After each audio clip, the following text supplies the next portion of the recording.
and welcome to the 12th review for Christmas of 2022.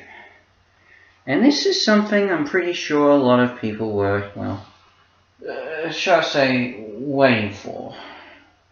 Waiting for indeed. Indeed. You might be wondering what it was that I am reviewing. Well, it is now time to go back to return to the Muppets with It's a Very Merry Muppet Christmas Movie. As I said, this is probably one I think a lot of you have been waiting for. Reason why? This right here was my very first ever video for Before the Flick. Yep. My very first video, regular video for VHS, not counting the introduction for Before the Flick.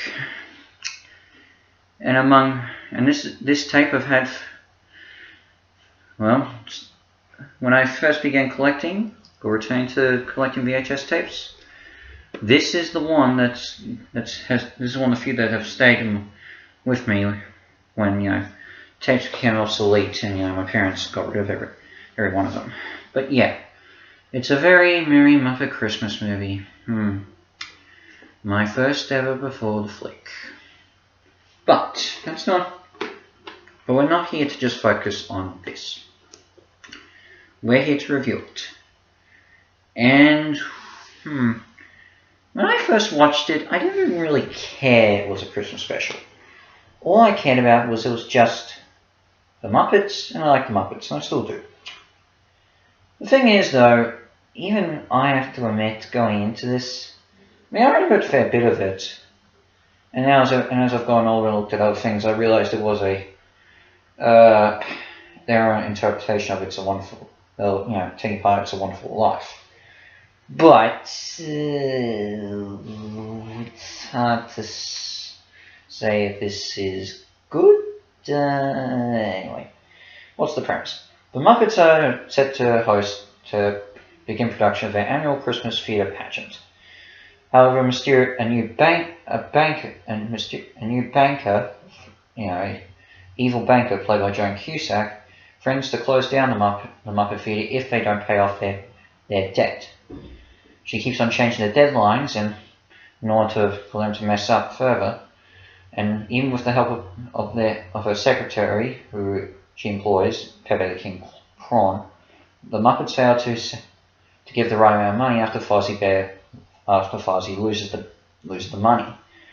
And she berates Kermit, calling him a nuisance to his friends, which he seems to agree, and walks away wishing he was never born. After looking at what's been going on over this Christmas, an inexperienced guardian angel named Daniel, who takes sympathy for Kermit's case, is sent to help him by his boss, Whoopi Goldberg.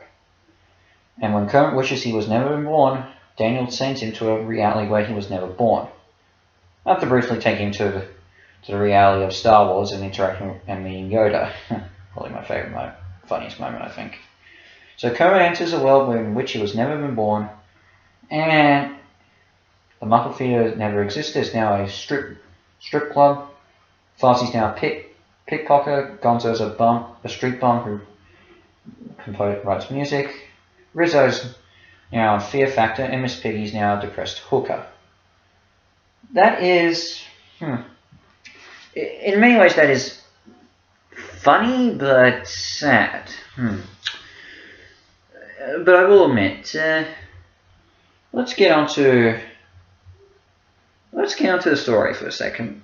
In terms of the main premise of the Muppets trying to rescue their theatre, they will later redo it with the 2011 film, and that is a lot better of a movie. Even though the ending was a bit of a cop-out, or at least with this, it was, I don't know, they didn't just throw in a happy ending during the credits. What I think is the major issue with this is actually there isn't that much of the major staples of any really of the Muppet movies. Let me explain. We all know there are a lot of songs in the Muppet films. Any of the Muppet properties, even the Sesame Street films. However, with this, that's not really the case. I mean, yes, you hear them sing a few renditions of Christmas songs, but there's no real new songs besides one, which I will get to later. But yeah, that is a major issue. Then you also have the celebrity cameos. I mean, again, a major staple of the Muppet franchise, and you know, you've got some good one. As I said, you've got some quality cameos. William H. Macy plays one of the guardian angels in the opening. You've got the actors. You've got the cast from Scrubs in it at one stage with Miss Piggy. There's a few others as well. And Mel Brooks actually voices a snowman Muppet trying to introduce the special that gets cut up by the camera crew. that was pretty funny. But, and as I said, Whoopi Goldberg plays the head of the angels. They're not really... I don't really think they're the best cameos any of the Muppet films have. And yet again, it could have been handled better. I think Goldberg and Brooks do a good job. The others, not so much. Perhaps one of my least favorite things is there's this parody of Steve Irwin in it, and I'm a bit like, for when I was younger, I thought that was actually Steve Irwin, but it obviously wasn't. When you rewatch it again, you kind of tell. But yeah, I get a feeling Steve was asked to appear in this, but probably because he was filming Crocodile Hunter Collision Course and his cameo in Eddie Murphy's Dr. Dolittle 2, he didn't do this. But yeah, the cameo, the guy who's playing that parody and chasing Fozzie around, I don't know. I'm not really a fan. I also don't like. Well, I did say the ending is handled for this a little bit better than the 2011's of Muppets. The way Pepe is able to save it off screen, I'm like, I don't know, man. You could have been really handled that a bit better. But above all, the biggest issue of all is actually Kermit. Also, some of the lines he says. I'm going to be first off to say this. I actually think like Steve Whitmire when he was Kermit. I thought he was a decent Kermit. But with this, I feel like this is easily one of his worst performances as Kermit. I say that more so some of the lines he delivers, like when Kermit's wishing he was never born, and when his outburst with his friends and that, and even some of the scenes with Daniel. It's more so when Kermit's going loud, is speaking in a very loud tone, that he really did not work well with this. Like I really can't understand why he was did that sort of direction.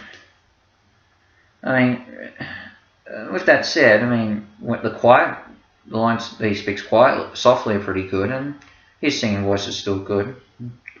But yeah, Kermit himself, I get it, the whole wish you were never born trope. But I don't know, Kermit, I really think they should have rewritten it a bit more to improve Kermit a bit. It just doesn't feel right. But I do have pros. What can I say? I did watch this a lot when I was a kid. So, I must have liked some of the things in it, and I did. And I still admire a few things in it. First off, I love Joan Cusack in this. She is just entertaining as this greedy banker who's trying to foreclose the Muppets. See, she's way better than Chris Cooper was. I laugh a lot at how over the top she goes at times. It is just so incredible. She's so funny in this easily. I love the puppetry in this, and the Muppet performance all do a good job. I still find Steve Whitmire's tolerable. I love hearing Dave Goelz in it, Jerry Nelson, and a few others, and Kevin Clash, a few other regular Muppet performance. Bill Barretta is also great. This also wasn't a bit of a turning point for the Muppet cast members.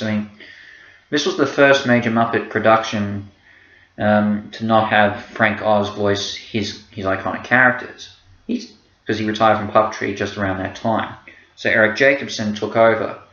And his performances as his characters, in terms of Miss Piggy and Fozzie, I think he did well as Miss Piggy, but yeah, Fozzie took a while to get into, but you can try and see that he's trying to imitate Frank's legendary performances. And this was also the first time that some of the certain characters that hadn't, of the Muppets, who series main regulars, spoken a long time after the deaths of Jim Henson and Richard Hunt, those being Ralph the Dog and Scooter, both played by Henson and Hunt respectively. And you know, I like when Kermit Goes to this alternate reality, the references to past Muppet continuity. I mean, I love the reference to Doc Hopper's, that because Kermit was never born, Doc Hopper was able to launch his Frog Legs franchise, fast food franchise, and Kermit's horrid reaction to that is just perfect. I love that scene. That's my favorite moment in this film, looking back on it. And then, of course, I did say there's not many original songs in this. There is one, and that's called "Everyone Matters," which Kermit sings to the alternate universe version of Gonzo, and it is actually a really good song, and I think is definitely probably the main thing people can take out of this film. It is a really good song, and one of the Muppets' best. But with that said, I wouldn't recommend this to everyone. I recommend this to a die-hard Muppet fan just to say you've watched it. Although, yet again, I mean, I still hang on to this for, sentimental reasons. Plus, I don't know about you, but I don't know how many people own this tape, both in Australia and around the world, so I'm going to hang on to it just because of that. But yeah, sentimental value at the very least. And as I said, if you want to watch it, I say give it a chance, but it's not the best. The Muppets have done a lot better with Christmas, but, I say just one way or another, just see what you think. This does get a 4 out of 10 HasStars from me, but I don't know. I still watch it every now and then around Christmas time, if I've got the chance, because, I've got value with it. So, that's the end of Christmas of 2022.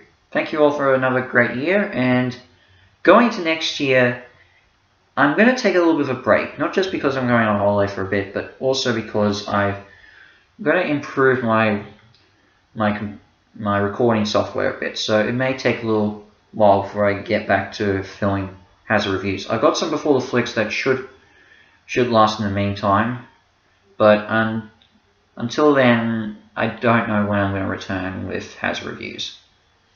So, but I definitely will be back next year. That's a certainty. So in the meantime, this is Hazard from Hazard Reviews out, and I shall see you in the new year. Ciao.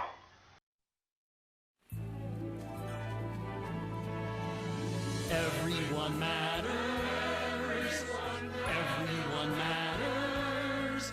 Even the weakest of the meekest can change the course of history. Everyone matters. Everyone matters. The world would be so different if there never was a me. Even you. Even me. You and me.